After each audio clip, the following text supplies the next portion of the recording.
I asked my wife to send me a sign that she was okay after she died. I wish that I hadn't. Part 1. My wife Amelia and I met in high school. She was the popular, bubbly girl that everybody loved, and I was lucky to have anyone even give me a second glance. I honestly don't know how I pulled it off, but after a chance encounter in the library, we became inseparable. Fast forward 4 years and we were married, ready to take on anything the world could throw at us together. At least that's what the plan was. Ami was 24 years old when she began to experience severe headaches and frequent nosebleeds. When we got the news, I felt as though we had both been given an 8-month prognosis. I'll never forget the tears and sobbing, the cries of anguish that resounded through the doctor's office. That had all been from me. Amelia sat quietly, a faraway look in her green eyes. I took off extended time from work and dedicated my hours to Ami, whether she was in the hospital or at home with me and her family. As she became more and more withered, I couldn't help but notice the looks her father and sister would give me. It was as though they blamed me somehow for their daughter's condition. The venom in their eyes seemed to hiss, "It should have been you." Find out what happens next in part 2.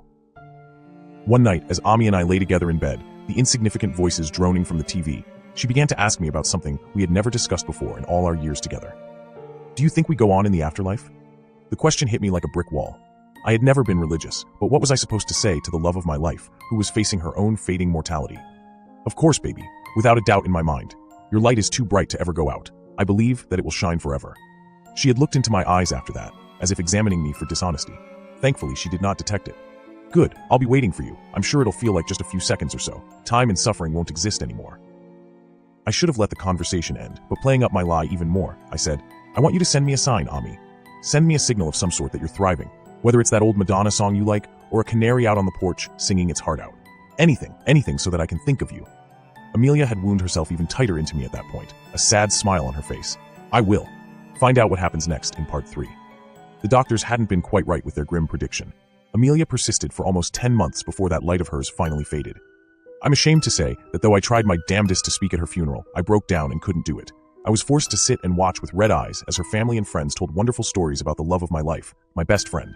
And I, her husband, had nothing to offer the congregation. Time seemed to slow down after she left me. My performance at work dipped. I began avoiding my own friends even more, and I picked up the bottle. There seemed to be a hole, deep and hollow, a black chasm that had formed deep within me, and it would never, ever be filled again. The first sign came 2 months after she had passed. I was sitting on my porch, drifting into sleep, the glass of whiskey in my hand slowly sliding out. There was a quick movement, and I jerked back to full consciousness. A white cat had darted out of nowhere and was now sitting at the bottom step of my porch. I had a mind to shoo it away, but somehow my booze-addled brain was still able to recall the conversation that Ami and I had had all those months ago. I sat forward, hardly believing it.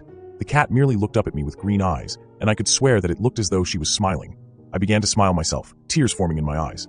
Find out what happens next in part 4. Then there was more movement. 2 coyotes sprang forward, faster than the cat had a chance to react. I myself fell to my knees, clumsily reaching out for her, but she had no chance. The 2 haggard animals ripped her apart, a flurry of white fur and red blood stabbed into my eyes and heart. The brief feeling of happiness that I had been snuffed out. One of the coyotes looked up at me, and this time there was no doubt. It was smiling. 2 weeks later, I had my old radio plugged in, listening to sad music. Yes, I have a phone and YouTube, but listening to the radio had always been something Ami and I had done, going back to high school. I was again nearly asleep when I could hear Madonna's seductive voice over the airwaves. I could again feel a sort of relief, though my cynicism wouldn't allow me to believe that this was actually my wife. It's just the radio. How many Madonna songs are played a day? I closed my eyes tight and turned over, but then suddenly there was a terrible static sound blaring from the radio. And amongst that static, what sounded like screams. Screams the likes of which I have never heard before, born from some place that should not exist. I sat up in bed, glancing at the old unit, but now there was only Madonna, singing a Spanish lullaby. I had to have been losing it. Find out what happens next in part 5. Either the liquor or the sadness it was supposed to be killing were finally getting to me. I had to do better for myself, for Amelia. I unplugged the radio, staggered down to the kitchen, and poured out every single bottle of alcohol and can of beer in my kitchen. I had had enough of this. Ami wouldn't have wanted me to live like this, even if I didn't believe she was still out there somewhere, waiting for me. I went back to work with a new haircut, a shave, and a new mindset. I was going to get back on track. My boss even complimented me during my shift as I took phone calls from potential clients. I felt a lot better than I had in recent memory. 2 hours into my shift, I popped open a snack and drank some water to hydrate myself. As I answered my next call, I spat the water out as the low, scratchy voice whispered to me. "Life is terrible, but death is endless, my love." The voice was Ami's. I fell over backwards in my chair, kicking over my keyboard and unplugging my headphones. I jumped up and looked at my phone, but the call had ended. There was no record of it when I attempted to do a redial. Find out what happens next in part 6. I've since bought more alcohol, hell, even more than I had before. Whether I'm sitting on my porch, driving home, or even lying in a ball in my bed, I can't help but notice the inherent cruelty in life, seemingly magnified twofold. But I asked for this. I did ask her to send me a sign, after all. Follow for more horror stories.